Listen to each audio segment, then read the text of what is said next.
Nakikita natin ang walang katapusang iba't ibang uri ng mga halimaw na sumisira sa lupa. Sumisigaw at nagtatakbuhan ang mga tao, desperadong sinisikap na iligtas ang kanilang sarili mula sa mga hayop. Ang mga dragon ay nagpapalaganap sa kalangitan, nagpapakawala ng mga sinag ng enerhiya sa kanilang mga kawawang biktima, habang ang mga nakakatakot na orc, lobo, at iba pang mga nilalang sa lupa ay pinupunit ang mga tao na parang papel.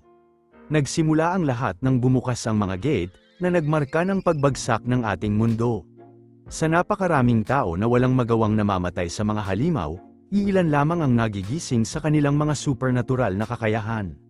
Tinatawag silang mga tagapagligtas ng sangkatauhan, ang huling linya ng depensa ng mga tao sa mundo, ang mga players. Ginagamit nila ang iba't ibang sandata, mga espada, kalasag, staves, at mahika, ang mismong mga bagay na makikita mo sa isang magical RPG game. Sa pagkakataong ito, nakasalalay ang kaligtasan ng lahi ng tao dito. Pinapatay nila ang mga halimaw gamit ang malalakas na kakayahan, mahiwagang espada, at iba pang pamamaraan na magagamit nila upang labanan ang mga ibang daigdig na halimaw. Sa mga tinatawag na players, ang ating hero para sa seryeng ito, si Lee Hyun-wook, isang F-rank na player, ay tinatawag na Great Steel Emperor. Siya ang tinatawag na huling tagapagligtas ng sangkatauhan. O kahit papaano, iyon ang kanyang inaasahan na mangyayari. Ang kaisipang ito ay naduraj na parang babasaging salamin na nahawakan ng lamok. Tagapagligtas, my ass, iniisip ng ating hero na ang kanyang buhay ay talagang nasira. Nakikita natin ang ating bida na nakaunipormeng militar, nahihirapan habang isinasagawa ang isang military exercise.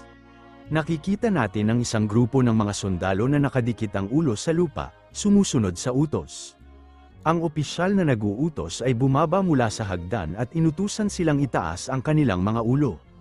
Ang kampo militar na ito ay tinatawag na Anti-Monster Troop, isang uri ng pagsasanay militar na kailangang paglingkuran ng mga players na nagising ang kanilang mga skill. Tingnan mo ang poster na yun, parang nakakatawang karton na may maliwanag na ngiti at thumbs up, na para bang ang pagsasanay ay parang paglalakad lang sa parke. Well, sinasabi nga nila na ipinagmamalaki nila ang mga ito, kaya't dapat na ito ay nagbibigay ng gantimpala, di ba? Mali. Nakikita natin si Lee Hyun-wook na nahihirapan habang nagrereklamo ng buong puso. Kinakagat niya ang kanyang mga ngipin habang iniisip kung paano siya napunta sa posisyong ito kung siya ang huling tagapagligtas ng sangkatauhan. Nasa ant shooting range sila, isang malawak na lupain sa gitna ng kawalan, kung saan sinasanay ang mga players upang maging karapat-dapat na hero na kayang ipagtanggol ang buhay. Sumisigaw ang opisyal na nag-uutos na sila ang pinakamalakas, at pagkatapos ay pinagalitan ang kanyang mga tauhan dahil sa pagkawala ng siyam na kartucho. Siguro'y nawala nila ang mahalagang kagamitan sa isa sa kanilang mga sagupaan. Habang nasa awkward na posisyon, palihim na ginagamit ng ating hero ang kanyang kapangyarihan gamit lamang ang dulo ng kanyang hintuturo. At agad-agad, isang kartucho ng bala ang lumabas mula sa isa sa kanyang mga bulsa. Maingat niyang kinokontrol ang kartucho, ginagabayan ito papunta sa kanyang bibig at nilulunok ito. Medyo kakaibang tingnan, pero siguro kaya siya tinawag na Great Steel Emperor. Ang opisyal na nag-uutos ay nagtanong ng isang simpleng tanong, na may pulang mga mata sa galit, at bukas na bibig, sinisiguradong maririnig siya ng lahat. Tinanong niya sila kung nasa tamang pag-iisip ba sila. Habang nakadikit ang kanilang mga ulo sa lupa at nakaturo ang kanilang mga puwet sa langit, sabay-sabay nilang sinagot, hindi. Habang nangyayari ang lahat ng ito, ang ating hero ay abala sa isang bagay.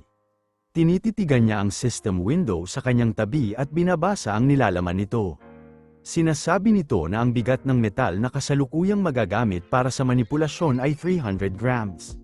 Mukhang ang kanyang kapangyarihan ay nagbibigay daan sa kanya na manipulahin ang metal sa paligid na proporsyonal sa bigat ng metal na kanyang nilulunok.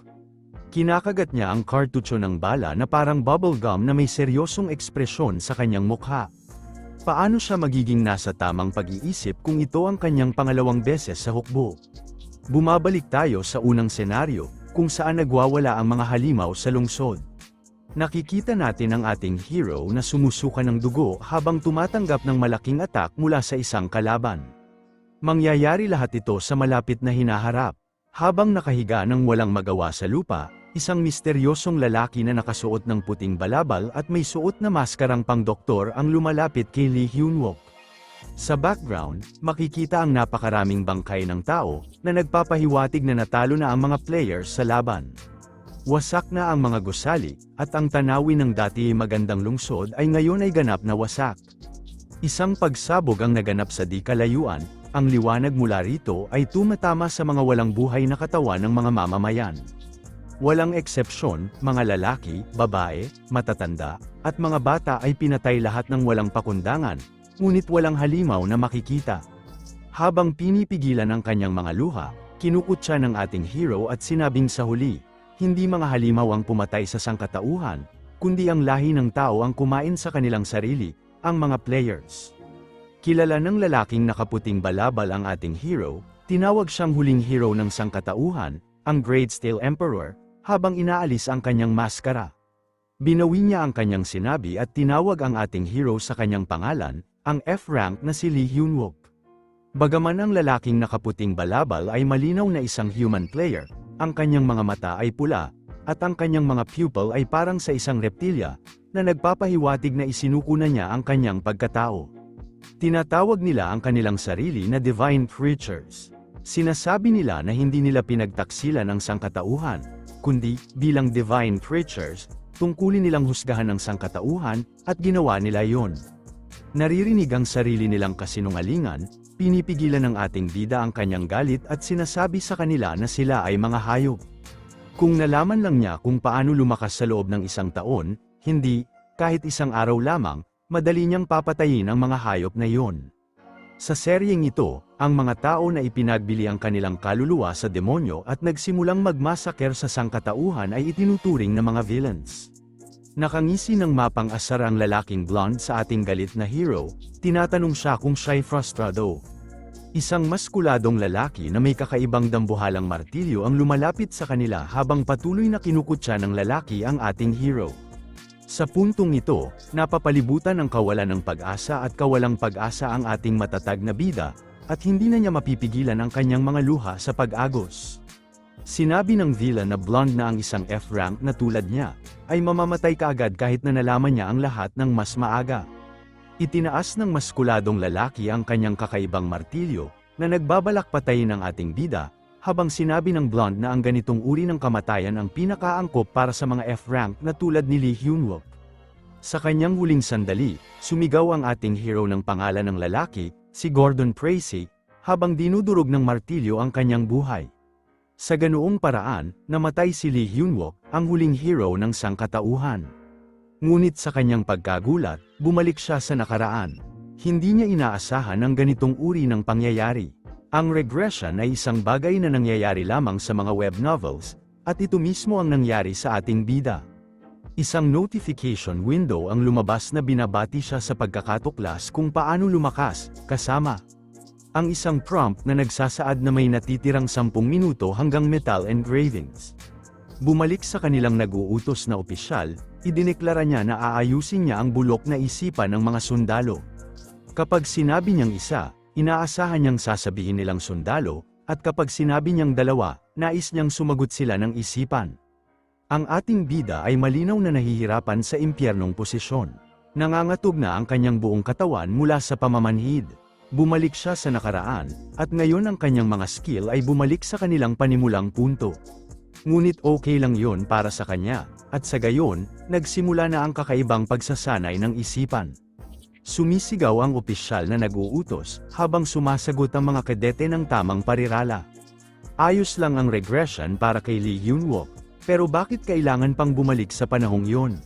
Ang eksena ay lumipat sa isang lugar na parang campus. Nakaayos ang mga sundalo ng maayos, may mga sandata sa kanilang mga likuran. Sinabi ng opisyal sa pangkat 3, Squad 2 na pumasok sa istruktura.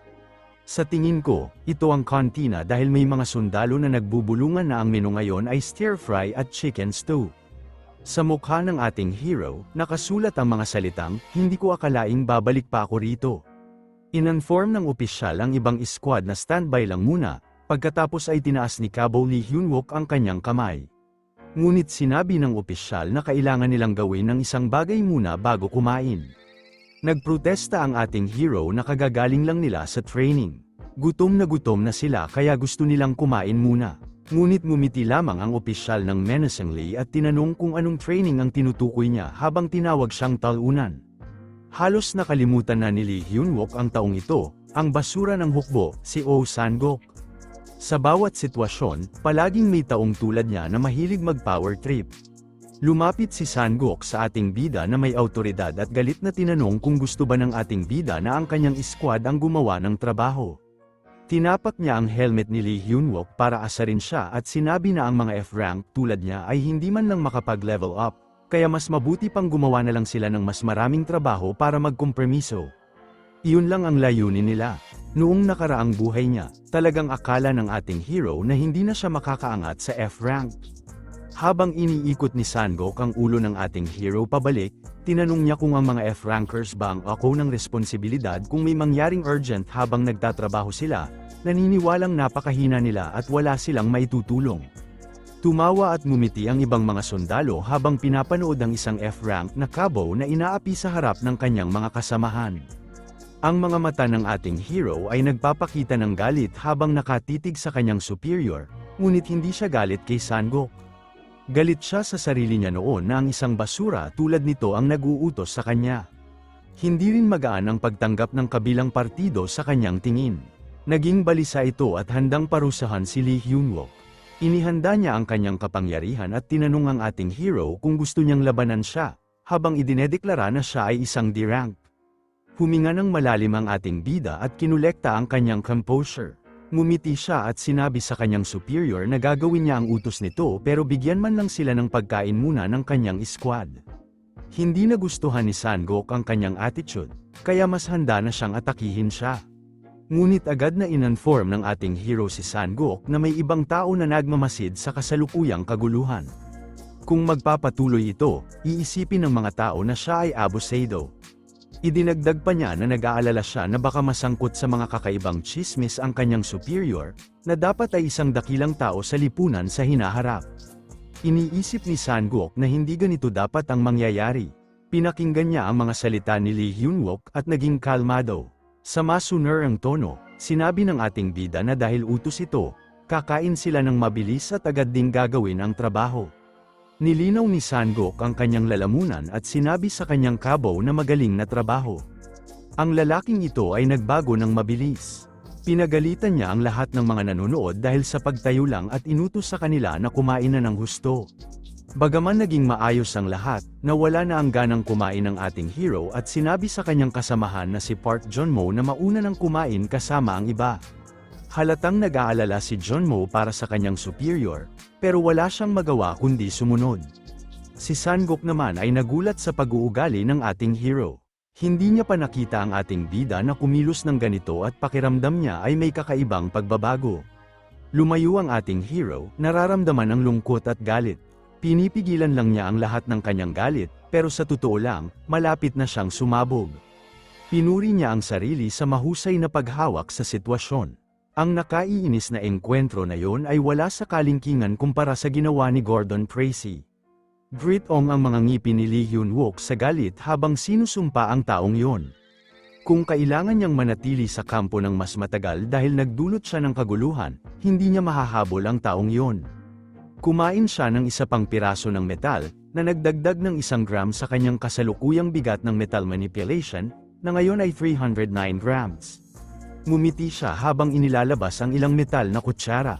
Ang dahilan kung bakit siya umalis sa paningin ay ayaw niyang malaman ng mundo na natagpuan niya ang paraan para mag-level up. Lumipat ang eksena sa kantina kung saan kumakain ang lahat ng mga sundalo. Nagkaroon ng kaguluhan nang mapansin nilang nawawala ang lahat ng kutsara at nagsimula silang magturo kung sino ang may kasalanan sa pagdala ng mga ito. Isa sa mga miyembro ng squad ay tinanong si Private Park Joon-ho tungkol sa kutsara, at wala siyang ideya. Sa kabilang banda, masayang ngumunguya ang ating bida sa lahat ng mga kutsarang hinahanap ng mga sundalo. Nilulunok niya ang mga ito na parang masarap na merienda. Tinitignan niya ang kanyang sandata, ang M7 bayonet, na tumitimbang ng 140 grams. Kung gusto niyang magdagdag ng timbang sa sandata para sa mas malakas na attack, ito lang ang magagawa niyang kontrolin gamit ang kasalukuyang bigat ng metal manipulation niya. Mahirap ang kanyang sitwasyon ngayon. Ang mga kartucho ay 1 gram lang, at ang mga kutsara ay 1.25 grams lang. Mas matagal ang aabutin niya para makapag-level up ng malaki. Iniisip niya kung ang nasa isip niya lang ba ang tanging opsyon na mayroon siya. Mayroon siyang 3 araw para maghanda. Pagkatapos noon, kailangan niyang talunin ng isang boss mob sa level 1. Ang mga mata niya ay puno ng determinasyon. Sinubukan niyang gamitin ang kanyang kapangyarihan, iniangat ang bayonet gamit ang kanyang isip. Sa isang nasisiyahang ngiti, sinabi niya sa mundo na ipapakita niya kung ano ang ibig sabihin ng pagiging eksperto. Lumipas ang 3 araw. Ang dilim ng gabi ay bumalat sa 3rd Brigade, 1st Battalion Station, Namsan 5th Post. Nakikita natin si Lee Huok kasama si Private Genmo, nagbabantay sa isa sa mga guard posts. Hindi mapigilan ng private na titigan ang kanyang kabo. Sinabi niya na tila nagbago ang kanyang kabo kamakailan. Hindi naman gaanong concern ni Corporal Huok yun. Habang tinitignan ang kanyang relo, tinanong niya ang private kung naiilang siya rito. Sinabi ng private na hindi naman. Ngunit abala ang ating hero sa pagtingin sa kanyang system window na nagsasaad na maaari na niyang manipulahin ang dagdag na 6 grams, at ang kanyang kabuuang bigat ng metal manipulation ay 1,359 grams. Nagpatuloy ang private sa pagpapaliwanag na sa tingin niya ay nagbago ang kanyang kabo para sa ikabubuti.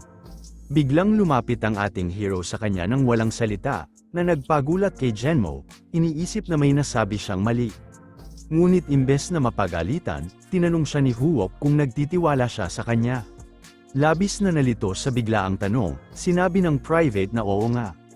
Natuwa sa sagot, ngumiti ang ating hero at ni-reload ang kanyang baril, lalo pang nalito si Genmo. Sa lilam ng gabi, biglang bumukas ang isang gate mula sa wala, nag-spawn ang pangit na goblins malapit sa kampo. Sa kanilang nakakasuklam na anyo, ngumiti sila na may masamang intensyon habang dala ang kanilang mga sandata. Mula sa tuktok ng bundok, tinitignan nila pababa ang kampo at balak na atakihin ito.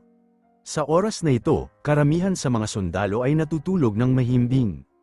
Isa sa mga goblin ang sumigaw ng kanilang battle cry pero agad itong sinalubong ng isang lumilip. Ad na kutsilyo. Ang projectile ay agad na pinabagsak ang kalaban sa isang attack. At ang nagpasimuno ng sorpresa ay walang iba kundi ang ating hero, Lee Huok, na nagsolo sa enemy spawn. Ang mga halimaw ay napataas at umungol sa kanya, kinikilala ang ating bida bilang banta. Turns out, ito ang hinihintay ng ating hero sa nakaraang 3 araw. Ngumiti siya at sinabi sa mga halimaw na inaasahan niya ang kanilang pagdating. May nakapukaw ng kanyang pansin, at siya ay lumingon upang tingnan ito. Ang halimaw na inatake niya kanina ay hindi pa tapos. Bagaman dumudugo ito ng husto mula sa attack, nagawa pa rin itong tumayo. Hindi pa siya nabigo sa isang ambush noong nakaraan niyang buhay. Ang reality check na ito ay nagpaalala sa kanya na siya ay level 1 pa rin. Ito ang kanyang pangalawang pagkakataon sa buhay, kaya ayaw niyang gawin ang parehong trabaho ng 2 beses. Ang nakakasuklam na halimaw ay lumundag na parang isang tuwid na palaso patungo sa ating bida, handa ng maghiganti. Paglapit ng halimaw, agad pinugutan ng ating hero ang ulo nito gamit ang kanyang kutsilyo, na nagpalipad dito sa ere habang gumugulong ang katawan sa lupa. Galit na galit ang mga halimaw sa kanya ngayon. Lahat sila ay naglabas ng kanilang mga sandata at naghanda para sa isang malaking labanan. Ang katawan ng unang halimaw ay nag-drop ng isang pulang kristal na bagay. Ang ating hero ay minanipula ang drop, tinutok ito sa kanyang bibig at kinain ito.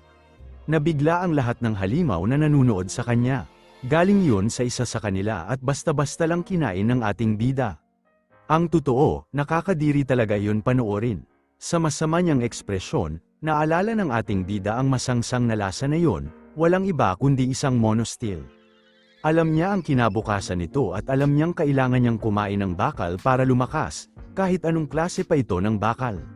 Hindi pa rin nababago ang katotohanan na kahit ang mga halimaw ay nakakadiri ang ginawa niya. Ang status window ay bumabati sa kanya sa pagkonsumo ng monosteel, isang metal mula sa ibang mundo. Sinabi rin nito na tataas ang mana pagkatapos ng pag-absorb at hindi pa alam ang inaasahang pagtaas ng timbang. Ito ay nagbigay ng labis na tuwa sa ating bida. Ibig sabihin, kung kakainin niya lahat ng mga item na makikita niya mula ngayon, magiging napakadali ng buhay na ito. Ngayon na tapos na ang lahat ng yon, oras na para ipagpatuloy ang labanan laban sa mga halimaw.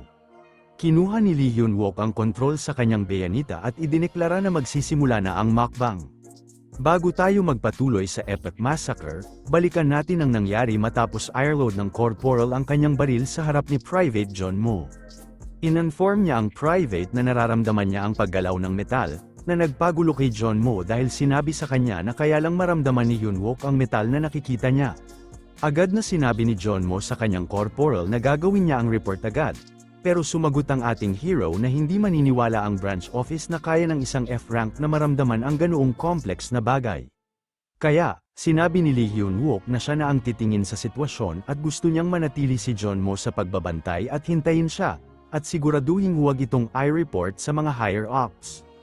Kapag nalaman ng militar, lahat ng mga sandata ay mapupunta sa kanila at mawawalan siya ng pagkakataon na lumakas. Ang mga halimaw ay galit na umatake sa kanya. Dala ang kanilang mga talam na nauuhaw sa dugo ng ating bida. Bilang tugon, sumugod din si Hyun-wook, masterfully na kinokontrol ang kanyang Bayonetta para patayin ang mga kalaban sa pinaka-epektibong paraan.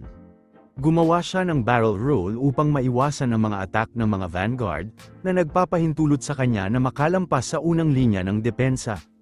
At sa kanilang likod na malawak na nakabukas, ipinadala ng ating hero ang umiikot na Bayonetta patungo sa kanila. Tinamaan sa kanilang mahihinang bahagi, hindi maiwasan ng mga halimaw ang sumigaw sa sakit. Ang bihasang manlalaro ay maingat na nag-target sa mga paa ng mga halimaw, agad na immobilizing ang mga ito. Habang nagaganap ang massacre sa ibaba, isang partikular na halimaw ang nanunood mula sa isang sanga ng puno. Mukhang ito ay isang high-ranking echelon ng partikular na clan ng mga halimaw. May mas matipuno itong katawan at mas matalim na mga ngipin. Tila nag-e-enjoy ang ating hero sa pagpapahirap sa mga pangit na halimaw. Tinutokso silang patuloy na sumigaw habang kinukuha niya ang kanilang mga buhay. Biglang may isang halimaw na nakaposisyon sa blind spot niya at handa na siyang atakihin ng kanyang talam. Pero mabilis ang reaksyon ng ating bida, inilagay niya ang impluensya ng kanyang kapangyarihan sa isa sa mga talam ng halimaw, at ginamit ito upang parry ang snake attack ng halimaw. Lumipad ang sandata mula sa puwersa ng impact, at na-dislocate ang kamay nito. Habang nakatingin ang halimaw sa kanyang sandata na lumipad palayo, mabilis na pinutol ng ating hero ang lalamunan nito gamit ang umiikot na Bayonetta. Sumigaw ang halimaw sa matinding sakit, pero walang tunog na lumabas dahil naputol ang kanyang lalamunan, at bumuga ang dugo mula sa bawat butas sa kanyang leeg. Sinasadya ni Lee Hyun-wook na pahirapan ng husto ang kawawang halimaw. Sa ganitong paraan, maaari niyang palakasin ang takot na makakaapekto rin sa ibang mga halimaw. Sa pag-drop ng mana steal, nakumpirma na ang kawawang halimaw ay tuluyan ng natapos. Galit niyang sinabi sa natatakot na mga halimaw na siya ay pinatay mula sa likod. May mga lakas ng loob pa silang umatake mula sa likod, kaya nagdulot ito ng kanyang galit. Sa mukha niyang puno ng galit, idineklara niya na kung may isa pang bastardo na umatake sa kanya mula sa likod, kakainin niya ito ng buhay.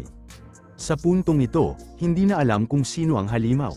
Ang matinding murderous intent mula sa ating hero ay nag-freeze ng mga tanga na halimaw sa kanilang mga lugar. Naimpluwensyahan na niya ng sapat na takot ang mga ito. Habang nawawalan na ng pag-asa ang mga halimaw sa pakikipaglaban dahil sa takot, tinitignan ng ating hero ang paligid at hinahanap ang tinatawag niyang main course para ngayong gabi. Ang kanyang mga mata ay gumagalaw kaliwat kanan. Medyo naiinis siya sa paghahanap nito gamit ang kanyang mga mata. Mukhang sa nakaraan, natutunan niyang gumamit ng ibang paraan para ma-detect ang mga kalaban. Ang hinahanap niya ay ang tusong boss monster, na kasalukuyang nagtatago sa mga puno. Dahil masyadong nag-aatubili ang kalaban na ipakita ang sarili, kailangan ng ating hero na maglatag ng feint.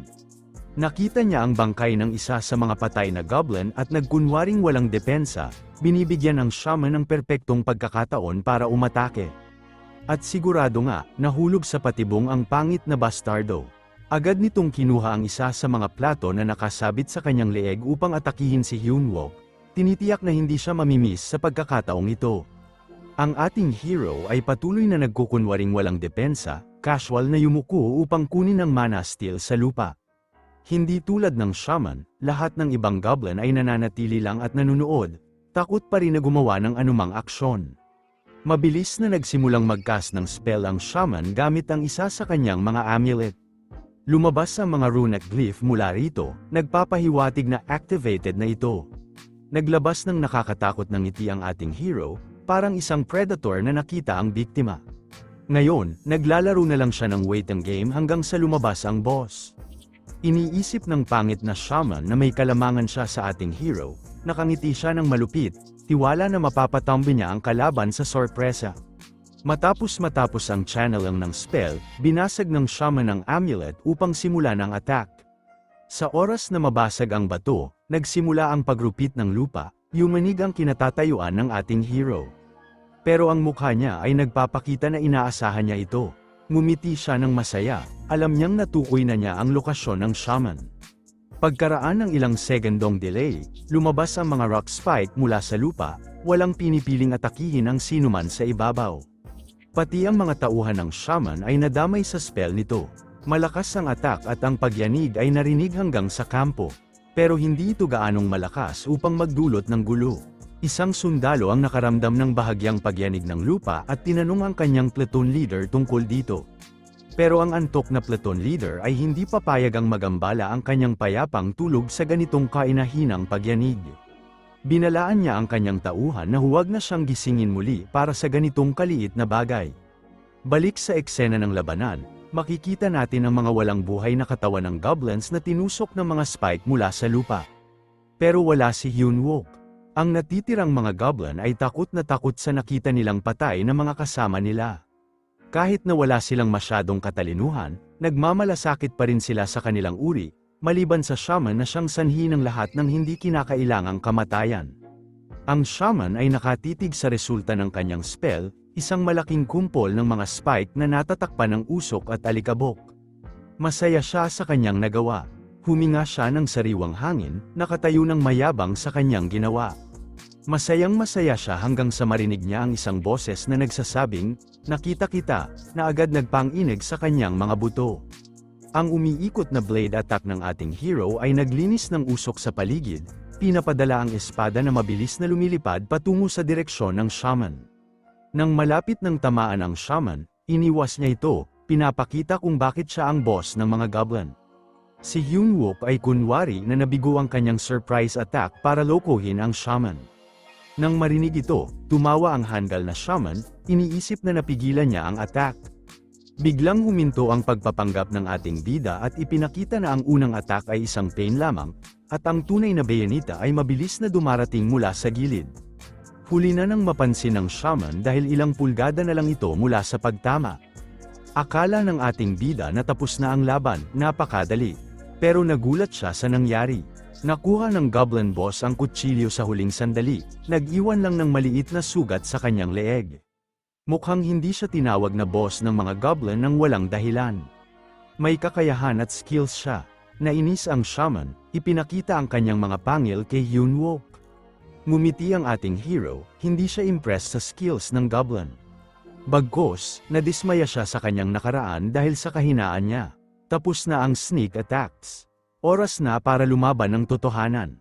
Tumindig ang shaman, kumbinsido na kaya nilang talunin ang ating bida. Sinubukan ni Hyunwook na akitin siya pababa mula sa kanyang vantage point, sinasabing papatayin niya silang lahat ng sabay-sabay. Sa totoo lang, medyo nahihirapan siya. Napapalibutan siya at wala sa abot ang boss. Dahil lumaban na ang shaman, nagbalik ang sigla ng ibang mga goblin. Lumala pa ang sitwasyon nang lumabas ang notification na nagsasabing mabilis na nauubos ang kanyang mana, natitira na lang ay 40%. Kailangan niyang maging mas maingat at epektibo sa paggamit ng mana.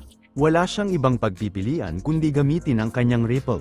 Habang iniisip niya kung paano matatapos ito ng mabilis, itinaas ng shaman ang kanyang staff para sa isa pang attack. Wala nang ibang pagpipilian, ginamit ng ating bida ang kanyang baril, kahit na mas gusto niyang tapusin ang shaman gamit ang kanyang abilidad at kainin ang mana steal nito. Ngunit may nakakuha ng pansin ng boss. Ngumiti siya dahil nakita niyang may pagkakataon para sa kanya. Papalapit na ang ating bida sa pagsisimula ng kanyang barrage nang biglang may narinig siyang boses mula sa malayo. Si Private Juno ito, na iniwan ang kanyang post para hanapin ang kanyang corporal. Na-distract si Hyun-wook at agad na lumingon para sa kaligtasan ng Private. Walang kamalay-malay si Juno sa mga halimaw sa paligid. Biglang inutusan ng shaman ang kanyang mga kasamahan na salakayin ang walang kamalay-malay na biktima. Agad na tumalon ang lahat ng goblin papunta kay Junmo. Walang ibang pagpipilian si Hyun-wook kundi unahin ang kaligtasan ng kanyang sundalo. Binaling niya ang kanyang tingin mula sa boss para tulungan ang Private. Nagsigaw si Junmo sa gulat nang makita ang paparating na mga halimaw. Isa sa kanila ang nakalapit at malapit ng hatiin si Junmo. Agad na inutusan ni Hyun-wook ang Private na yumuko at dumapa.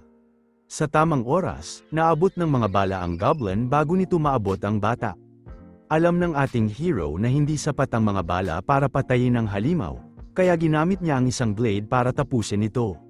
Pero na-deflect ito ng goblin. Nagiging mas mahusay ang mga halimaw habang tumatagal. Pero hindi pa rin ito sapat para talunin ang tinawag na huling tagapagligtas ng sangkatauhan, habang sinundan niya ang kanyang atak ng isang lumilipad na tuhod. Pagkatapos ay binaril niya ang bibig ng halimaw ng malapitan. Matapos patayin ang unang goblin, mabilis na humarap si Hyun-wook sa ibang halimaw. Pero wala nang natitirang kalaban, maliban kay Junmo na naka-fetal position. Nagtakbuhan ang mga halimaw, alam nilang wala silang tsansa laban sa ating bida sa isang harapang labanan. Nang gigigil si Hyun-wook, mas maingat ang mga kalaban kaysa inaasahan niya, kaya nabigo siyang patayin sila. Dahil sa tunog ng putukan, nagtanong ang mga sundalo sa kampo tungkol sa sitwasyon. Sinagot ng ating hero ang mga tanong, sinasabing may gate na lumitaw sa lugar. Idinagdag niyang ang mga halimaw ay mga goblin na tumakas pagkatapos ng unang labanan. Tiningnan niya ang nanginginig na Private at iniulat na walang nasawi sa ikalimang post. Kinilala ng headquarters ang kanyang ulat at inutusan silang maghanda at ipagtanggol ang kanilang post. Alam ni Hyun-wook kung ano ang susunod na mangyayari. Malapit nang dumating siya, iniutos ng radio sa lahat na maghanda sa loob ng 5 minuto para sa emergency, na may gate na lumitaw sa lugar. Pagkatapos ay nakita natin ang isang babaeng may pulang buhok na naghahanda para sa labanan. Kilala siya bilang Ants Paladin, Lieutenant Soyu Onha, isang magandang babae na may maliwanag na pulang buhok at malalim na asol na mga mata. Alam ng ating hero na kung dumating siya, tulad ng sa nakaraan, ihihinto niya ang gate at kukunin ang lahat ng armas. Anumang loot mula sa mga halimaw ay mapupunta sa militar. Kabilang dito ang legendary grade items tulad ng adamantium. Sa nakaraan, ito ang ultimate item na nagpakilala sa ating bida bilang Steel Emperor. Kung mawawala ang pagkakataon niyang makuha ito ngayon, ang susunod na pagkakataon ay makakamtan niya lamang sa loob ng 4 na taon. Kung mangyayari yon, hindi maiiwasan ang parehong kinabukasan. Kailangan niyang makuha ito ngayon. Plano ni Hyun-wook na tapusin ang gate bago dumating ang standby team. Tumakbo ang oras, at iniisip ng ating hero kung paano matutunton ang mga goblin. Ayon sa kanya, kailangan ng mga halimaw ng buhay na sakripisyo ng tao.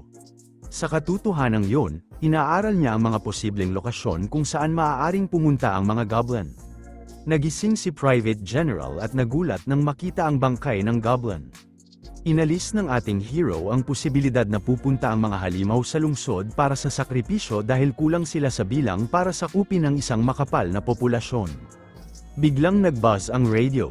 Tumanggap ng tawag mula sa ika-6 na post na humihiling ng tulong, nagsasabing inambush sila ng mga goblin. Ang ulat ay nagbigay ng pag-asa sa ating bida. Mukhang may pagkakataon pa siyang makuha ang adamantium. Ngumiti siya, handang kumilos ng mabilis.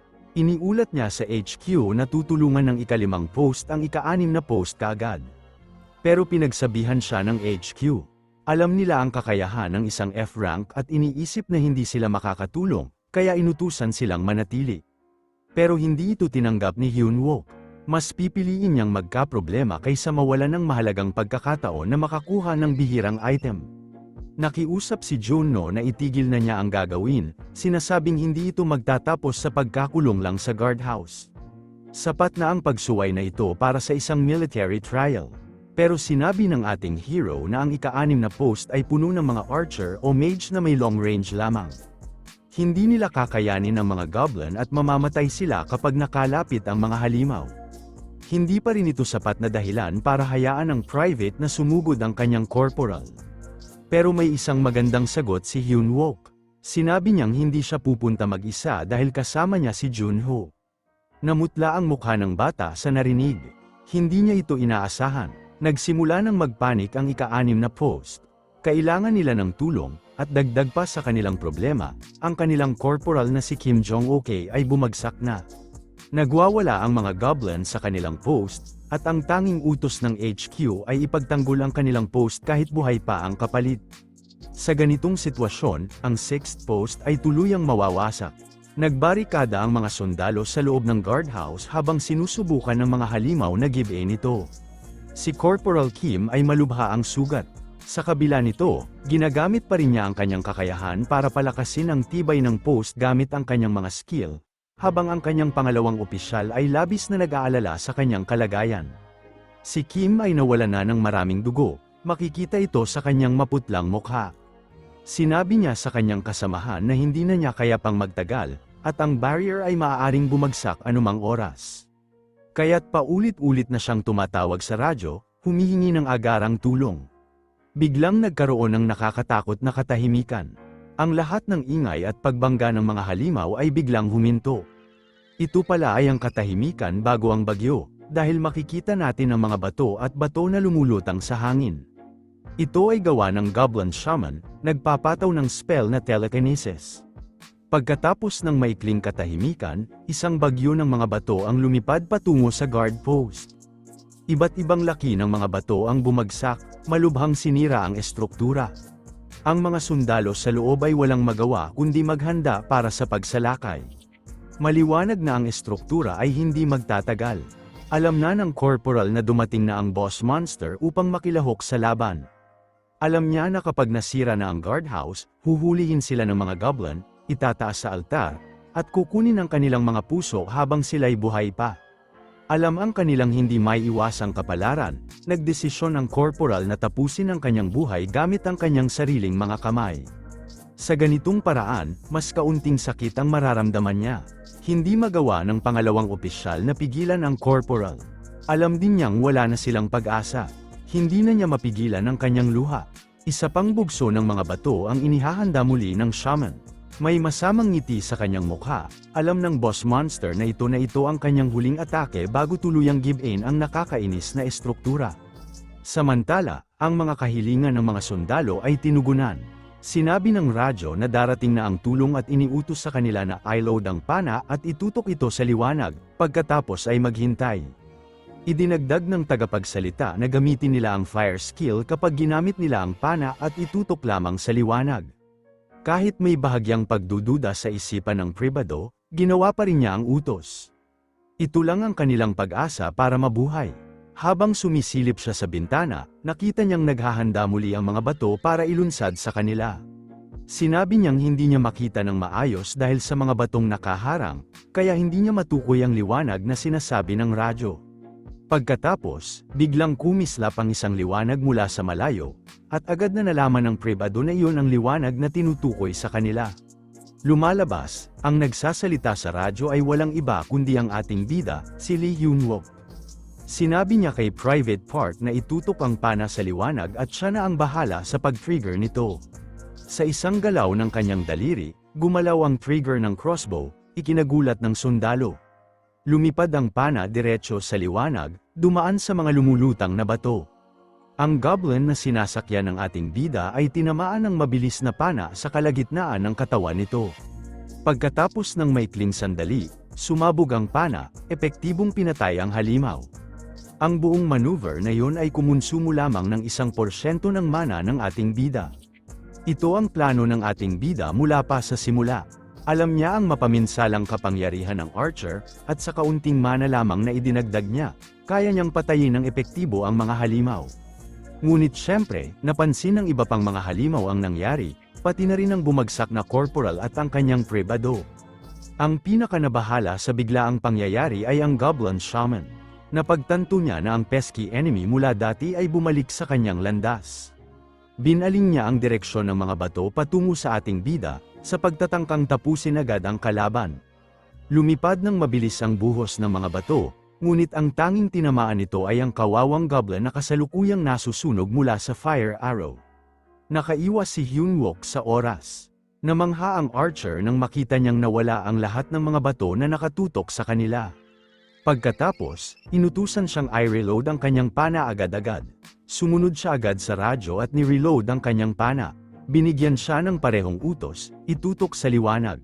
Lumapit ang Goblin Shaman upang tiyakin kung nataman niya ang kalaban. Napansin niyang ang mga amulet na suot niya ay 2 na lamang, na nagpapahiwatig na 2 na lang ang natitirang spell niya.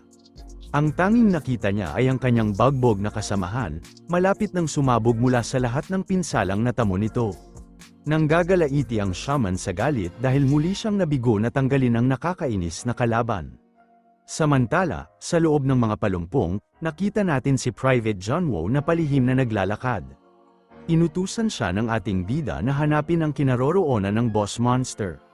Pinagdedebatihan niya sa sarili kung paano siya magbibigay senadorya sa kanyang corporal kapag nakita na niya ang shaman nang hindi namamatay muna. Pagkatapos, nakita niya ang resulta ng kaguluhan na ginawa ni Hyunwook. Maraming goblin ang nagtatakbuhan ng walang direksyon, sinusubukang patayin ang apoy na bumabalot sa kanilang katawan. Namangha ang Prebado, sinabi lang sa kanya ng corporal na ililihis niya ang mga halimaw, ngunit ito ay parang tinatapos na niya ang buong gate mag-isa. Habang nawawala siya sa pag-iisip, naging pabaya siya at hindi napansin na may isang goblin malapit sa kanya. Agad siyang nakita bilang resulta. Ang pangit na halimaw ay sumigaw habang itinaas ang kanyang espada para patayin ang natakot na Prebado.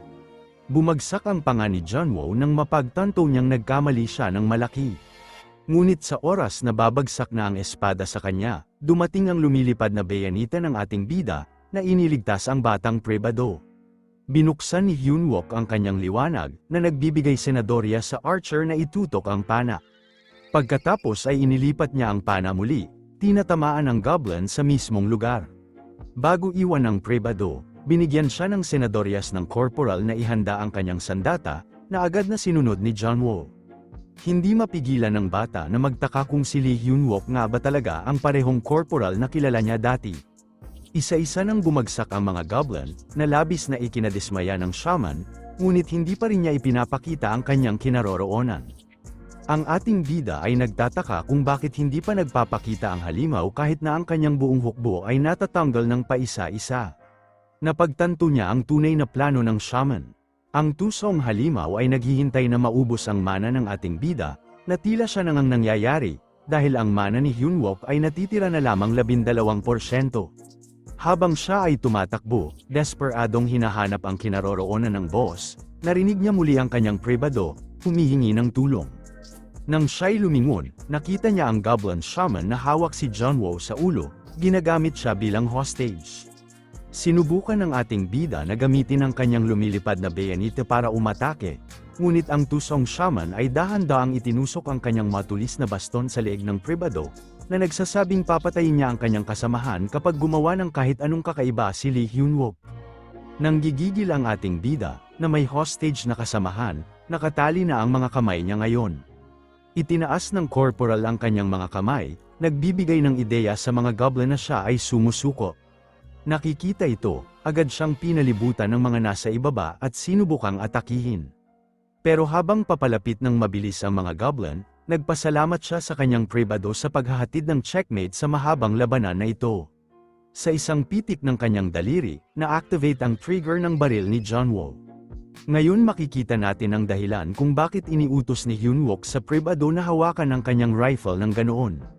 Inaasahan niya na gagamitin ng shaman ang mahina na kit bilang hostage mula pa sa simula. Nagsimulang mag-unload ng magazine ang rifle sa pangit na bastard. Yung mangmang ay samuka ng maraming dugo, indikasyon na nakatanggap siya ng matinding pinsala. Agad na tumakbo si Corporal Hyunwook papunta kay John Woo dahil sa pag-aalala sa kanyang kaligtasan, umiwas sa patagang pag-atake ng ibang mga goblin sa proseso.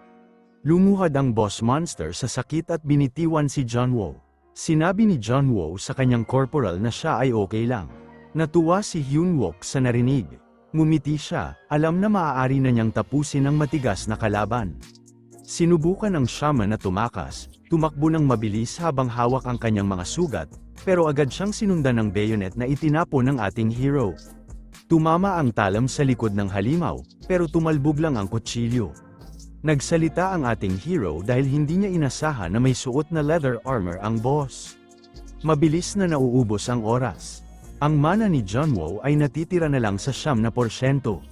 Patuloy niyang hinabol ang tumatakas na kalaban ng walang pag-aatubili. Ayaw niyang palampasin ang pagkakataong ito. Tumakbo ang shaman papunta sa gate, sinusubukang pumasok dito. Sa bilis ng pangyayari, makakatakas ang boss. Ngunit napansin ng ating hero na may bakal sa kwintas na suot ng goblin shaman. Sa natitirang 7% ng kanyang mana, ibinuhos niya ang lahat upang manipulahin ang kwintas, pinigilan ang shaman sa kanyang pagtakbo. Mabilis na naubos ang kanyang mana, pero sapat na ito para tumama ang kanyang pag-atake sa mukha ng gago. Nang maubos na ang kanyang reserba, nagawa ng ating hero na ipasok ang bayonet sa bibig ng goblin shaman, pinatay ito agad. Nadama na ng ating hero ang pagod at pagkapagod. Alam niyang kailangan pang pagigihan ang kanyang kakayahan. Pero ang kanyang katawan ay kailangan pang maging mas fit dahil mabilis siyang napapagod. Habang hinihingal, isang maliwanag na paputok ang sumabog mula sa malayo. Ito ang senyales ng banal na liwanag. Ibig sabihin, dumating na ang pangunahing hukbo, kasama ang pinakamalakas na manlalaro ng Ant, si Soyuon-ha. Mabilis na nauubos ang oras, at kailangan niyang hanapin ang adamantium steel bago ito kumpiskahin ng hukbo. Pagkatapos halugugin ang bangkay ng shaman, nakuha na niya ito. Pero nang makuha na niya ito, dumating ang mga sundalo at inutusan ang corporal na itaas ang kanyang mga kamay. Kahit may dugo pa ng goblin ang kristal, isinubo ito ng ating hero at nilunok ng buo. Tinanong siya ng mga sundalo na magpakilala at sabihin ang kanyang ranggo at pangalan. Dahan-daang bamaling ang ating bida at ginawa ang utos. Sa kabutihang palad, nagawa niyang kainin ang buong mana. Ang kanyang mukha ay nababalutan ng nakakadiring berdeng likido. Nakilala siya ng sundalo at agad na tumulong. Sinabi ng mga tauhan na mag-ingat dahil bukas pa ang gate, indikasyon na may mga kalaban pang nakapaligid. Si Yuunha, sa kabilang banda, napansin ang kakaibang bagay sa lugar. Nagtataka siya kung paano nagawang pabagsakin ng 4 na regular na sundalo ang isang boss monster. Napansin niya na may pagkakapareho ang mga sugat ng bawat goblin, na nagdudulot ng conclusion na gawa ito ng isang tao lamang. Kaya naman siya tinawag na paladin ng Ant. Ang kanyang deductive skill ay pangalawa sa wala. Ininform ng system window ng ating hero na matagumpay niyang 9 ang adamantium, na tatagal ng 10 oras upang maabsorb. Sa kabila nito, masaya ang ating bida at ngumiti habang dinadala siya sa stretcher. Hindi ito nakatakas sa matalas na mata ng paladin. Nagtataka siya kung bakit nakangiti ang ating hero sa ganitong sitwasyon, na nagpapahiwatig na may kainahinala kay Huok. Hindi alintana ng ating hero, ang iniisip lang niya ay nakuha na niya ang adamantium na makakatulong sa kanyang paglago. Hindi nagtagal, naputol ang pag-iisip ni Yuonha nang informahan siya ng ibang sundalo na may mga goblin na nakita tumatakas malapit sa ika-6 na poste. Samantala, nararamdaman na ng ating nagpapahingang hero ang pagbabago sa kanyang lakas. Kahit tatagal pa bago maabsorb ang steel, nararamdaman na niya ang resonance ng mga metal sa paligid niya. Ngayon ang araw ng pagbabalik ng dakilang Steel Emperor. Lumipas ang ilang araw matapos ang insidente sa Barracks Gate. Kumakalat ang mga balita tungkol sa isang F-rank na may kaugnayan sa misteryosong pagpatay sa halimaw. Binubulungan nila kung paano ang mga sundalo ng ika-6 na poste ay tila naghihintay na lang ng kanilang kamatayan nang biglang lumitaw ang isang F-rank corporal at gamit ang malaking espada, pinagtataga ang mga goblin. Habang walang tigil ang usapan ng ibang sundalo tungkol sa achievement ng ating hero, isang opisyal ang sumusuka dahil sa mga kumakalat na balita. Siya ay walang iba kundi ang paborito nating Sergeant, si Oh San-guk, Wizard Magician ng Specialty Communications 2nd Squad Commander. Ayaw niyang tanggapin na mangyayari ang ganitong klaseng kwento, pero isa sa kanyang mga tauhan ay matibay na nagpapatunay ng katotohanan nito. Isang malaking opisyal ang nag-utos na bawasan ang boses ng sundalo. Siguro ito ay isa pang F-rank bully. Sinaway niya ang sundalo sa pagbaba ng kanyang kamay habang hindi pa tinatanggap ng sergeant ang kanyang saludo. Nanginginig ang subordinate at sinabing aayusin niya ang kanyang ugali. Ang kawawang sundalo ay si Private Park Anil, isang short bowman ng ika-6 na sentry post.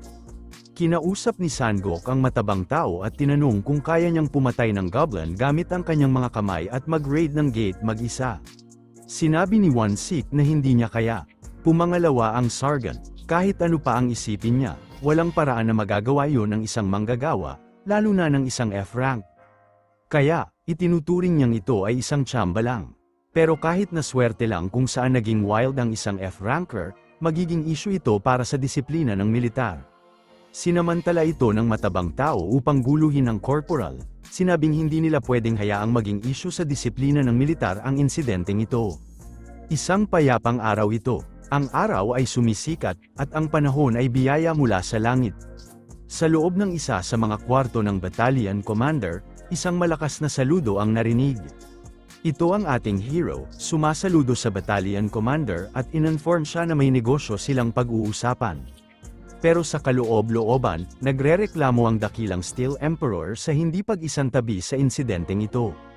Present din sa silid si Lieutenant Soyo Onha, ang Black Paladin ng Paladin Specialty, isang B-rank player, pati na si Lieutenant Lee Min-hee, isang wizard na kabilang sa Magic Corps, isang C-rank player, na may specialty sa ward. Binuksan ng battalion commander ang kanyang bibig sa napaka-authoritative na paraan upang takutin ang ating hero, tinanong kung talagang sinuwi niya ang standby order at matagumpay na pinigilan ang unang round ng gate. Ang nakakatakot na taong ito ay si Major Kim Kang-sok, kilala rin bilang Namsan's King of Mountains, isang B-rank player, rango 166 sa buong South Korea. Alam ni Huok na kung may mali siyang sasabihin, haharap siya sa military trial, at hindi ito magiging pabor sa kanya. Gusto niyang maiwasang mapunta sa guardhouse. Hindi niya tinakpan ang anuman at diretsahang sinabi ang totoo, na nakita niyang nagkaroon ng outbreak ang gate habang siya ay naka-duty at agad na tumugon. Pero nahihirapan ang Major na maintindihan kung paano nagawa ng isang F-rank na sundalo ang ganitong klaseng gawain. Sa normal na pagkakataon, dapat ay nap-unit na siya ng mga halimaw. Wala siyang filter. Kahit tinawag siyang dakilang Steel Emperor, ang huling tagapagligtas ng sangkatauhan, noong nakaraan, ang pressure na binibigay ng Major ay napakalaki pa rin para sa kanya. Pero kung umatras siya ngayon, magpaalam na siya sa kanyang buhay militar. Sa matinding paniniwala, sinabi ng ating hero kung ano ang kanyang nararamdaman. Sinabi niyang pakiramdam niya ay na-scam siya ng battalion commander. Hindi hinayaan ni Lieutenant Min na makalusot ang ganitong bastos na sagot, pero pinigilan siya ng battalion commander. Gusto malaman ni Major Kang-sok kung bakit ganito ang nararamdaman ng ating hero. Ipinagpatuloy ng ating hero, sinabi na may itinuro ang commander sa kanila simula pa lang ng kanilang pagpasok sa AMT. Nabigla ang Major sa sagot niya at lalo siyang naging interesado. Alam mo, palaging binibigyang diin ng Major sa mga kadete na kahit gaano pa kababa ang kanilang ranggo, basta't sundin nila ang tactical na aklat ng AMT, kahit i-rank lang sila, kaya nilang harapin ang mga troll. At yun mismo ang ginawa ng ating hero, ayon sa kanya. Dagdag pa niya na mga goblin lang naman ang hinarap niya, kaya hindi dapat itong ituring na imposible. Ipinagtanggol niya na kahit sinuwi niya ang utos ng Command Control Center na maghintay, mamamatay sana ang 6 na post soldiers kung hindi siya tumulong. Sa loob-loob niya, pinupuri ng dakilang Steel Emperor ang kanyang sarili sa pagbibigay ng reasonableng atake. Panahon na para patamaan ang emosyonal na bahagi. Ginamit niya ulit ang mga salita ng Major, sinabi na para sa isang tunay na sundalo, walang ranggo, at dapat silang handa sa pinakamalala at lumaban ng buong lakas. Upang dagdagan pa ang ganda ng kanyang talumpati, sinabi ng ating hero na ang mga iyon ay direktang galing sa bibig ng battalion commander, na labis niyang nirerespeto. Kinuha niya ang mga taktika na natutunan nila pagkatapos ng kanilang mahirap na pagsasanay at ginawa ang lahat upang sundin ang estratehiya kasama ang mga manggagawa, isinugol ang kanyang buhay. Ang tanging dahilan kung bakit niya kinaya ang buhay militar habang kinukutya at minamaliit bilang isang F-rank ay dahil sa tunay na pananaw militar na naramdaman niya mula sa battalion commander. Kaya, nang makita niyang itinatanggi ang resulta ng paniniwalang yun, Pakiramdam niya ay tinatanggihan ng buong buhay militar niya, kaya nararamdaman niya na siya ay na-scam. Silipin natin ang buhay ng iginagalang na battalion commander, si Kim Kong-syuk. Noong itinalaga siya bilang second lieutenant, nagsimulang magbukas ang mga gate. Halos mamatay siya sa labanan laban sa mga orc, pero bumalik siya agad sa hukbo at naging isa sa mga unang miyembro ng ANT. Sa madaling salita, isa siyang tunay na sundalo. Sinabi ng ating hero sa kanya na kinuha niya ang mga salita ng kanyang superior bilang kanyang paniniwala at isinugol ang kanyang buhay para sa kanyang mga kasamahan. Isang tunay na nakakaantig na kwento. Kaya, walang paraan na ay padadala siya ng major sa isang military trial. Lumapit ang malaking tao sa ating hero at pinisil ang kanyang mga braso. Ang buong katawan niya ay nag-uumapaw sa lakas. Ninerbiyos ang ating bida sa biglaang katahimikan at kakaibang kilos ng major. Pagkatapos, idineklara ng major na ang corporal ay isa ng non-commissioned officer. Alam mo ba na ang isang non-commissioned officer o NCO ay isang opisyal militar na hindi pa nakakakuha ng ranggo o komisyon? Ang mga individual na ito ay may posisyon pa rin ng pamumuno sa kanilang mga unit, pero mas mababa ang ranggo kaysa sa mga commissioned officers. Sa eksaktong sandaling yun, in-inform ng notification window ng ating hero na natapos na ang pag-absorb ng adamantium, at nakakuha siya ng bagong skill, Steel Physique. Ang kabuuang timbang na kaya niyang manipulahin ay ngayon 2,558 grams. Nagulat ang dalawang lieutenant sa biglaang desisyon ng major, na si Yuna ay napahawak pa sa kanyang mukha. Pero seryoso ang battalion commander. Maging siya ay naiiyak matapos maantig sa makabayang kwento ni Hyunwook. Ang ating hero, sa kabilang banda, ay pawisan na hindi inaasahan ang ganitong pangyayari, iniisip na sumobra siya sa inaasahan. Lumipat ang eksena sa 3rd Brigade, 1 Battalion Station, training room, kung saan abala ang mga sundalo sa pag-eehersisyo. Isa sa kanila ang ating hero, gumagawa ng bench presses habang minumura ang kanyang swerte. Iniisip niya na napasok siya sa isang kaguluhan habang iniiwasan ang guardhouse. Mula sa malayo, tinitignan siya ni Private Isang Sek at Sergeant Sangok. Nagkatinginan sila at agad na nagkasundo na guluhin ang non-commissioned officer. Habang pinupunasan ng kanyang pawis, naaalala niya ang nangyari. Salamat sa pagkontra ni Platoon Leader Lee Min-hee, nagkaroon ng oras ang ating hero para pag-isipan ang promosyon, dahil wala pang F-rank na naging NCO noon. Pero mas gusto niyang mabuhay na parang daga muna at huwag makatawag pansin, pero huli na para doon. Lumapit si Private Isang Sek at tinanong kung tapos na siya sa paggamit ng bench, na malinaw na hindi pa. Nagkatinginan sila ng awkward, tapos binasag ni Hyunwook ang katahimikan at tinanong si Isang Sek kung ano talaga ang gusto niya. Sinabi ng matabang tao na iniisip niya na kung ang sikat na tao ngayon ay ito lang ang bigat na ginagamit, magiging kahihiyan ito sa kanilang unit. Pagkatapos, sinimulan niyang i-curl ang barbell. Ang interaksyon ng dalawa ay nagsisimulang makakuha ng atensyon ng iba pang mga opisyal. Alam agad ng ating hero na ito ay pakana ni Sergeant Sangok. Alam ng ating hero na kung iiwasan niya ito ngayon, hayagang sisimulan siyang guluhin tulad ng nakaraan niyang buhay. Kaya, kahit na napagpasyahan niyang mag-lie-low muna, wala siyang magawa. Sinabi niya kay Isang Sek na tamang-tama ang pagdating niya dahil nainis siya ngayon. Tapos, may iritadong mukha, inimbitahan niya ang matabang tao sa sparring. Nagulat ang lahat sa gym, lalo na ang dalawang bully, pero ito ang pinakamagandang resulta na maaari nilang asahan upang mapahiya ang NCO. Mabilis kumalat ang balita. Lahat ng saksi ay in-inform ang iba pang sundalo na sina Isang Sek at Hyunwook ay maglalaban. Kaya, nagtipon-tipon ang mga sundalo sa octagon, habang ang dalawa ay handang-handa na para sa laban. Hindi mapigilan ni Lee Isang Sek ang kanyang kasabikan tungkol sa laban.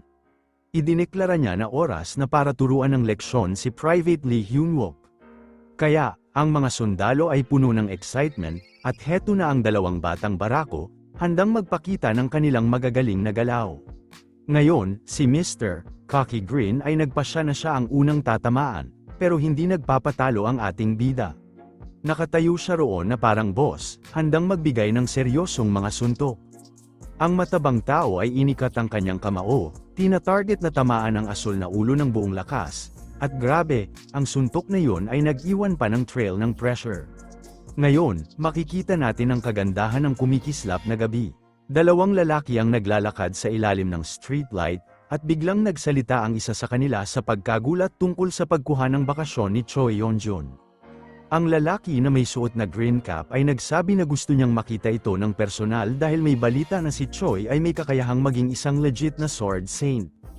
Pagkatapos, ang babaeng nakatayo malapit ay sumali sa pag-uusap upang iligtas ang nahihiyang mukha ni Officer Chun, na nagsasabing kahit si Sergeant Kai Myung-ho ay kasalukuyang ace, may isa pang tao sa grupo, ang magiging ace. Narito tayo kay Officer Chun Myung-ho, ang tactical na wizard ng Black Tiger Unit, ang pinaka-elite na Special Forces Unit sa bayan. Ang lalaki ay nabigo pero nagpapanatili ng kanyang titulo bilang warrant officer. Sa may pakikiramay ng ngiti, iminungkahi ng babae kay Warrant Officer Chun na baka mas mabuti pang tignan na lang niya ito mismo dahil naglakbay pa siya papunta dito, at ang pag-uwi ng walang dala ay medyo awkward.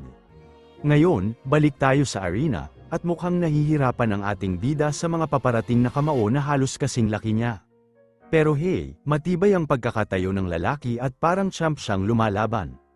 Heto na ang isa pang malaking suntok, pero ang reflex game ng ating bida ay on point, iniiwasan nito na parang nagsasayaw kasama ang kapalaran. Kaya, nagpa siya si Mr. Fatass na ang isang suntok sa bawat oras ay hindi sapat, at inatake siya ng sunod-sunod na mga suntok. Pero huwag mag-alala, nakuha ng ating bida ang lahat, iniwasan ang mga suntok na parang nasa championship dodgeball game. Sa biglaang kaguluhan, umatras ng 2 hakbang ang ating bida at bumangga sa boundary net ng arena. Huminga ng malalim ang mga tao, pero hindi siya natamba, mabilis na nakabawi ng composure. Pero bago pa siya makakilos, handa na ang matabang tao para sa isa pang suntok. At sa mukha ng ating bida, parang desidido ang universo na bibigyan siya ng seryosong reality check. Nagulat ang mga nanunood, napaatras sa takot dahil hindi ito ang inaasahan nilang twist. At alam mo ba, ang suntok ng matabang lalaki ay isa na namang walang kwentang hampas, tumama sa boundary net, habang ang hero natin ay maliksing umiwas na parang ninja na gumugulong sa lupa. Sa wakas, tumayo ulit siya ng matikas, habang mukhang nagngangalit na sa galit ang matabang lalaki dahil palagi siyang nakakalusot ng hero natin. Sa walang pakialam na kilos, ginamit ng hero natin ang kanyang mga daliri sa mabilis na galaw, na parang sinasabing, "Sugod, bro." At hindi mo ito paniniwalaan, ang galaw ng daliri na yon ay parang nagpadala sa matabang lalaki sa isang galit na meltdown. Mag-uumpisa na ang round 2, at ang mga tao ay sobrang excited. Dumating din sina Warrant Officer Chen at ang babae sa eksena. Binigyan ng babae ng hint si Chen na ang stage ay tila para sa kanya, at ngayon maaari na niyang masaksihan ang audition. Sa puntong ito, nag-iisip si Warrant Officer Chen at tinanong ang babae tungkol sa kanyang opinyon sa sitwasyon. Sagot ng babae, kahit mukhang wala, ang mga suntok ng matabang lalaki ay may lakas. Pero, sa mas malapit na pagtingin, lumalabas na kahit gaano man kalakas ang mga suntok na yon, hindi tumatama sa mukha ng asol ulo. Pansin din ito ni Warrant Officer Chen, na nagtanong kung ano ang silbi ng pagiging malakas kung hindi mo naman matamaan ang kalaban. Upang aliwin si Warrant Officer Chen, sinabi ng babae na baka kulang lang sa karanasan ang matabang lalaki. Dagdag pa niya, kung matamaan niya ng maayos, patay na ang lalaking nasa harap niya. Ngayon, lumipat tayo kay Sergeant Sangok na halos sumisigaw na. Itinuturo niya ang matabang lalaki, inaakusahan nitong nagiging malambot sa asol ulo. Sa seryosong tono, inutusan niya ang matabang lalaki na magpakaayos. Ang natitirang tao sa paligid ay hindi rin nagpapaawat. Sumali sila sa pagsigaw, binibigyang diin na ang sparring session na ito ay hindi biro. Pinalalakas nila ang loob ng matabang lalaki na magpakatino, lalo na't may malalaking pusta sa kanya. Pero kung sisilipin natin ang perspektibo ng matabang lalaki sa arena, iba ang kwento. Binigay na niya ang lahat, at sa puntong ito, halos nawawala na ang kanyang composure. Sa ilalim ng walang tigil na presyon mula sa mga nanunood, nagsisimula ng maramdaman ng matabang lalaki ang bigat sa kanyang katawan. Sa kabila nito, nagdesisyon siyang sugurin ulit ang hero natin, determinado na makabawi. Ngayon, dito na nagiging interesante. Lahat ng metallic elements sa katawan ng matabang lalaki, mula sa mga zipper hanggang sa lace holes, ay nagsisimulang kumislap ng misteryosong blue energy. Samantala, Ang hero natin ay tila manipulahin ang energy na ito gamit ang kanyang mga daliri, ipinapakita ang nakatagong kapangyarihan, mental control. Gamit ang kanyang bagong kakayahan, ginagawa ng hero ang bawat hakbang ng matabang lalaki na kasing bigat ng posible, ginagawang metallic battlefield ang sparring ground. Umabot sa puntong parang nakabao na ang mga paa ng matabang lalaki sa arena, pero hindi siya sumusuko. Mula sa malayo, patuloy siyang naghahagis ng mga suntok. Nagsisimulang matanto ng matabang lalaki na siya ay nasa malaking problema. Kahit na nasa literal na impyerno, hindi sumusuko ang matabang lalaki. Patuloy siyang naghahagis ng mga suntok, mukhang nag-spar sa isang swamp, ginagawang bawat galaw isang nakakapagod na workout. Siyempre, ito ay nagbibigay ng ngiti sa mukha ng hero natin at lubos siyang nag-e-enjoy sa magulong eksena. Pagkatapos, biglang nag-time break ang matabang lalaki sa gitna ng labanan. Nagtatanong siya tungkol sa kanyang mga binti na parang may kakaiba. Sa kabilang dako, ang hero natin ay ngumingisi lang, natutuwa sa miserable na kalagayan ng kalaban. Habang nakangiti ng parang Cheshire Cat, ang frustrated na matabang lalaki ay nagngangalit sa galit, tinatawag ang hero ng kung ano-anong pangalan. Ito ang oras na nagdesisyon ang matabang lalaki na magbigay ng totoong palabas. Biglang nag-transform siya na parang si Goku, kumikislap ang kanyang mga mata, at lumilitaw ang ulap ng alikabok sa kanyang likuran, parang dumadaan sa malaking pagpapalakas.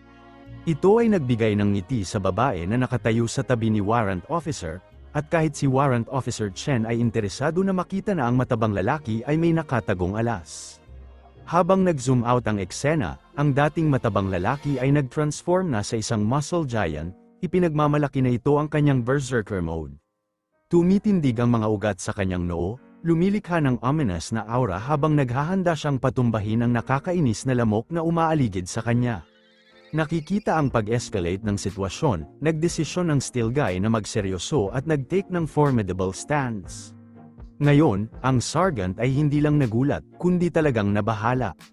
Ang sparring match ay nag-evolve sa isang bagay na lampas sa karaniwang larangan, at ang mas nag-iintriga sa kanya ay ang kalaban sa harap nila ay hindi man lang nanginginig o natatakot. Sa perspektibo ni Warrant Officer Chen, ang laban ay nag-transform sa isang life and death match sa pagitan ng dalawang mabangis na hayop, isang galit na buffalo at isang leopard na may nakatagong pangil. Siya ay all in dito, natutuwang panoorin ang spectacle. Ang babae ay kasing excited, napansin na kinokonsidera ni Warrant Officer Chen na isang karapat-dapat na kalaban ang matabang lalaki. Sinabi niya na sa kauna-unahang pagkakataon sa kanyang buhay, makakakita siya ng isang berserker na may kakayahang body strength eneng.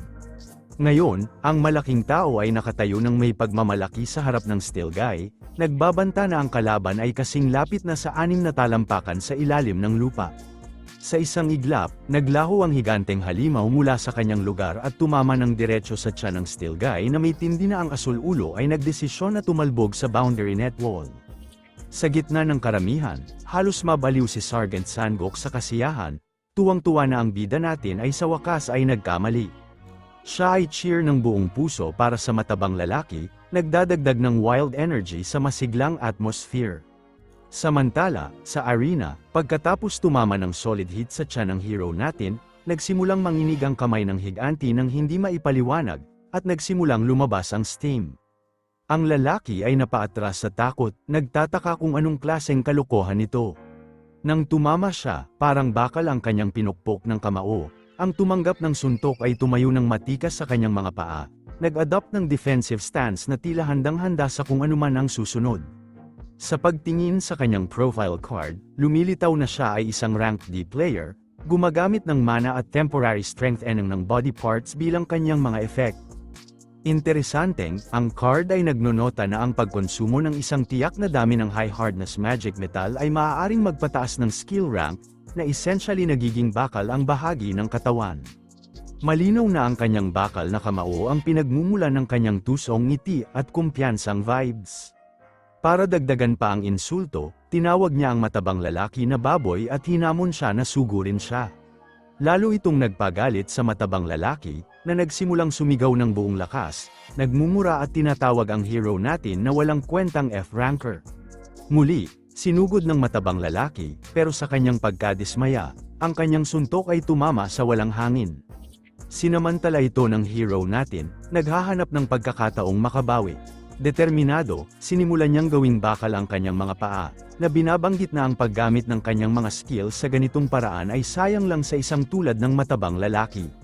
Gayunpaman, ginawa niya ang kanyang kailangang gawin at sinipa ng buong lakas, nagpatambas sa matabang lalaki. Ngayon, ang dating higanteng mayabang na baboy ay parang manok na natanggap ng matinding attack sa mukha na nag-iwan ng alon sa kanyang ekspresyon. Sa wakas, nakalugmok ang matabang lalaki, at ang still guy ay walang awang naghahagis ng mga suntok na parang walang bukas. Habang tumatanggap ng suntok ang matabang lalaki, ang mga panga ng mga tao ay naglaho ng mas mabilis kaysa sa misplaced confidence ni Sangok. Warrant Officer Chen, ngumingiti na parang butiki na nakakita ng cozy sunspot. Malamang hindi niya kailanman naisip na may nakatagong halimaw sa kanilang lugar, lalo na ang isang may bakal na kamao. Samantala, binubugbog ng ating still guy ang matabang lalaki na parang sinusubukan niyang magtala ng world record para sa pinakamahabang combo. Sa isip ng warrant officer, ito ay parang kalikasan na, isang cheetah na sa wakas ay nahuli ang kanyang buffalo. Ngunit sana'y matutunan ng buffalo na muling huminga, o baka maging isang neighborhood wildlife documentary ang ating masasaksihan dito. Biglang, nagdesisyon ang matabang lalaki na oras na para magbalik. Sa nakakagulat na bilis, hinablat niya ang ating hero sa kwelyo, inangat siya sa ere gamit ang kanyang abnormal na malalaking kamay. Ang mas malapit na tingin sa mukha ng matabang lalaki ay nagpapakita ng isang may pasa, ang isang mata ay tila lumuluwa sa kanyang socket, kumakagat ng ngipin, ang matabang lalaki ay nagmumura, sinasabing wala siyang alam kung anong mga trick ang nilalaro ng kupal na ito. Habang nagbabago ang eksena, sa wakas ay nakikita natin ang buong larawan ng kung gaano kalaki ang kamay ng matabang lalaki kumpara sa ating kawawang hero.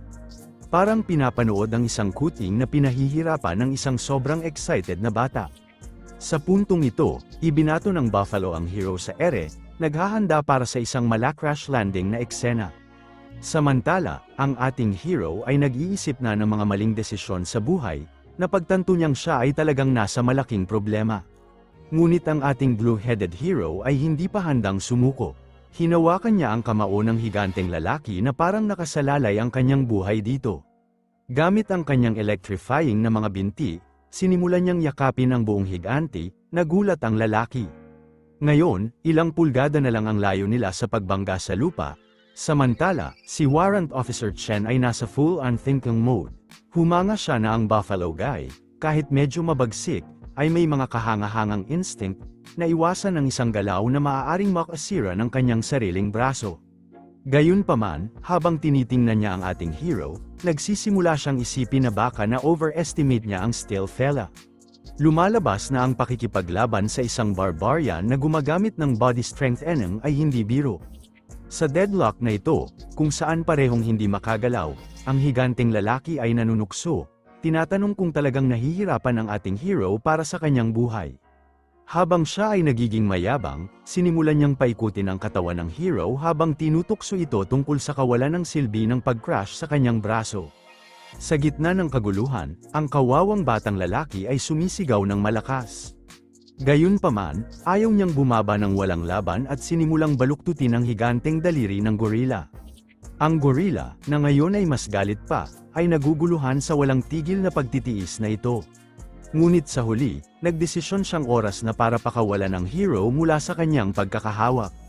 Sa pagkakataong yon, ang ating hero, sa isang galaw na karapat-dapat sa isang bihasang gymnast, hinawakan ang mukha ng gorilla gamit ang kanyang mga binti at tumalon sa ibabaw nito. Mabilis, inilagay niya ang kanyang mga kamay sa leeg ng buffalo. Ngayon, ang leeg ng higanteng lalaki ay nasa mga kamay ng hero, handang i-twist ito para tapusin ang magulong labanan sa kanilang lugar. Habang si Warrant Officer Chen, na nakangiti na parang butiki sa ilalim ng araw, ay nag-e-enjoy sa eksena ng hero na nagsasagawa ng rear naked choke. Siya ay sobrang pumped up na tanto na ang muscle-bound gorilla ay ngayon ay walang iba kundi isang manok. Pagkatapos ng lahat, ang body strength eneng ay maaaring magpalaki ng mga kalamnan, ngunit hindi nito mapoprotektahan laban sa isang compressed carotid artery. Sa kabila ng pakikibaka, hindi tinatalikuran ng matigas na kupal ang kanyang mayabang na tono. Tinukso niya ang hero, sinasabing ang kailangan lang niyang gawin ay gamitin ang kanyang lakas para makawala. Hindi niya alam, ang ating hero ay natukoy na, ang kanyang tusong ngiti ay nagpapahiwatig ng nalalapit na aral. Ngayon, tinitingnan natin muli ang profile card. Paalala ito na ang hero ay may kakayahang pansamantalang palakasin ang bahagi ng kanyang katawan. Ngayon, ang higanteng lalaki ay naipit sa mga kamay ng bakal, ayaw pakawalan ang aral na ito. Habang nagpop up ang system warning, binabalaan siya na siya ay lumalagpas sa mga limitasyon ng lakas at body transformation, ginagamit ito sa mas malawak na saklaw kaysa sa kanyang kasalukuyang threshold. Ngayon, ang ating hero ay kumikislap ng blue lightning, malinaw na indikasyon na ibinibigay niya ang lahat upang talunin ang behemoth na ito. Gayunpaman, ang hamon ay lumalabas na mas mahirap kaysa inaasahan. Samantala, isa sa mga tauhan ni Sangok, na may tuyo na humor, lumapit sa master at nagmungkahi na, alam ang katigasan ng ulo ng matabang lalaki, maaari na siyang mag-sign up para sa panghabang buhay na subscription sa afterlife.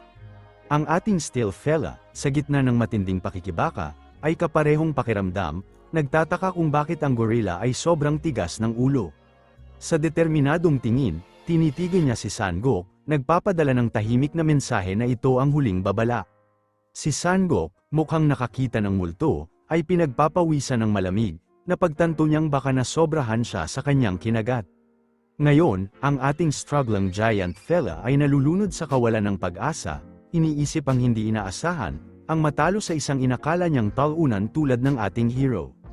Ang kanyang kalahating saradong mga mata ay nag-scan sa paligid, nag-aalala tungkol sa nalalapit na kahihiyan. Pagkatapos ng lahat, siya ang future ace, at hindi niya papayagang masira ang kanyang reputasyon. Muling bumubuga ng steam ang muscular fella na ito, marahil dahil sa halo ng desperasyon at labis na pride.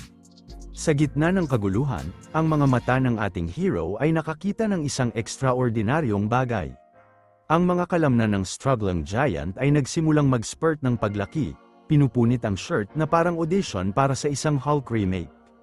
Parang na-activate niya ang isa pang buff, naabot ang tila kanyang full at final form.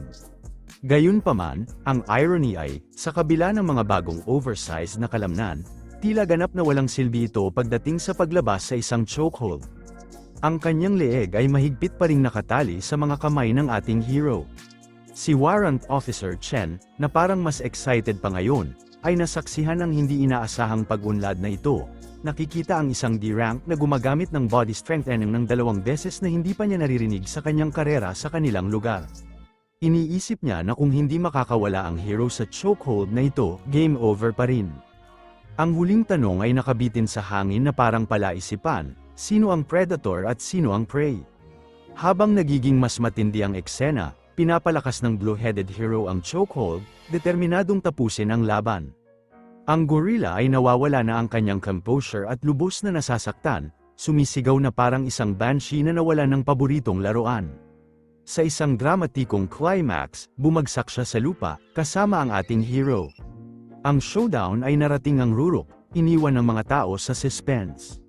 Habang humuhupa ang alikabok, ang mga tao ay natatakot sa kanilang nasaksihan.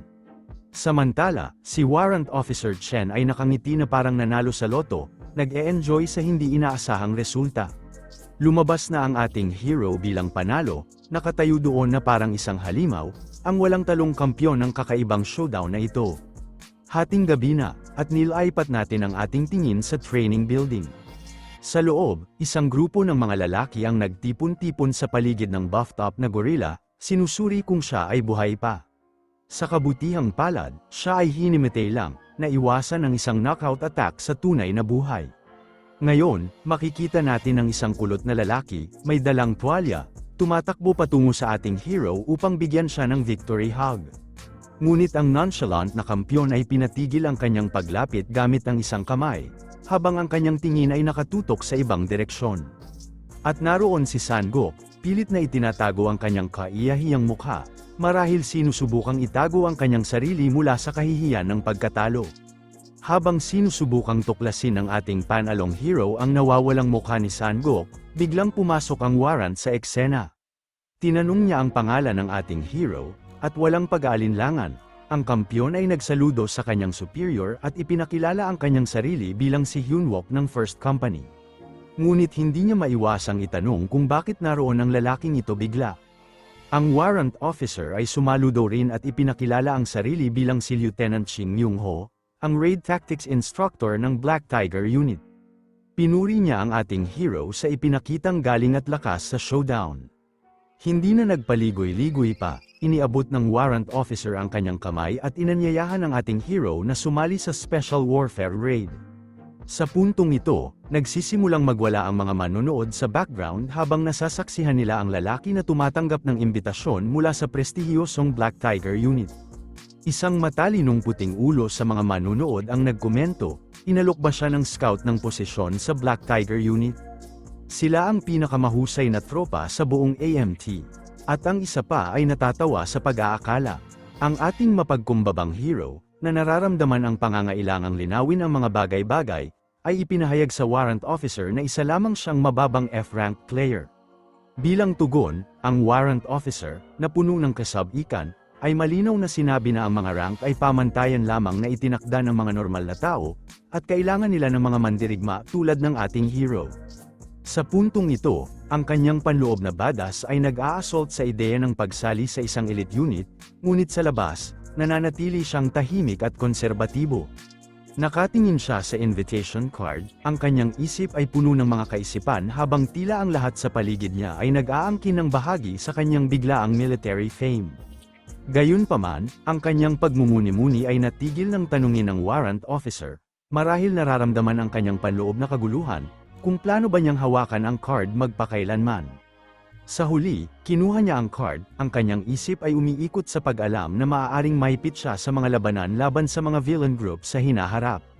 Habang sumasaludo siya sa warrant officer at sinisiguro sa kanya na titingnan niya ito, nagiging malinaw na mayroong isang taong nakamasid na sa kanya. At ang taong yun ay si Sangok, na mukhang galit na galit, pinatutunayan ang mga takot ng ating hero tungkol sa mga posibleng hidwaan na dulot ng kanyang bagong military connection. Sa kalmadong tila bamalat sa labas, nilaipat natin ang ating atensyon sa opisina ng battalion commander. Sa loob, dalawang senior figures ang umiinom ng tsaa, nag-uusap ng casual. Isa sa kanila, tila mausisa, tinanong ang warrant officer tungkol sa kasalukuyang kinaroroonan ng Black Tiger Unit. Tumugon ang warrant officer ng walang pag-aalinlangan, na nagsasabing kulang sila sa tauhan kamakailan. Ang isa pa, kahit ang mga guild ay nagre-recruit na ng talento sa C-rank level. Kinilala niya ang mga hamon na kanilang kinakaharap, na binibigyang diin na pagkatapos ng paglaan ng oras at pagsisikap sa pagsasanay ng kanilang mga talento, madalas silang nadadala sa ngalan ng mga panlabas na appointment o iba pang mga oportunidad. Nagkaroon ng seryosong palitan ng tingin sa pagitan ng dalawang senior, parang mga karibal na may parehong pag-iisip. Gayunpaman, humupa ang tensyon nang biglang tumawa ang bahagyang nababalisang gorilla, iniisip na ang pagbisita ng warrant officer ay may kinalaman kay Sergeant Choi In-jin. Ang warrant officer, na may malawak na ngiti, ay kinumpirma ang hinala na ito sa isang simpleng, oo. Gayunpaman, muling nagbago ang mood nang mabunyag na si Sergeant Choi In-jin ay kasalukuyang nasa leave. Muli, nagpalitan ng tingin ng dalawang senior, tila nag-aagawan na i-recruit si In-jin. Sa kabila ng rivalry na ito, idinagdag ng warrant officer ang isa pang twist sa kwento sa pagsasabing, sa pamamagitan ng pagbisitang ito, natuklasan niya ang isa pang kawili-wiling sundalo. Tila ang ating hero ay naging sentro ng atensyon sa military chess game na ito. Habang binanggit ng warrant officer ang intriguing na sundalo, ang scar-faced gorilla ay biglang natahimik. Habang ang warrant officer ay may sariling ngiti, ang gorilla ay malalim na nag-iisip. Ang kanyang isip ay umuulit sa pagbanggit ng kawili-wiling sundalo. Samantala, nilaipat natin ang ating tingin sa mga tore sa bundok sa labas, kung saan isang misteryosong boses ang tumatawag sa ating hero.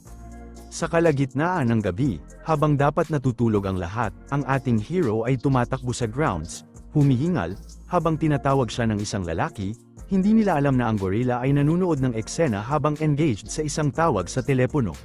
Sa tawag, kinumpirma ng battalion commander ang kanyang pagkakakilanlan at ibinahagi ang pinakabagong balita sa bayan.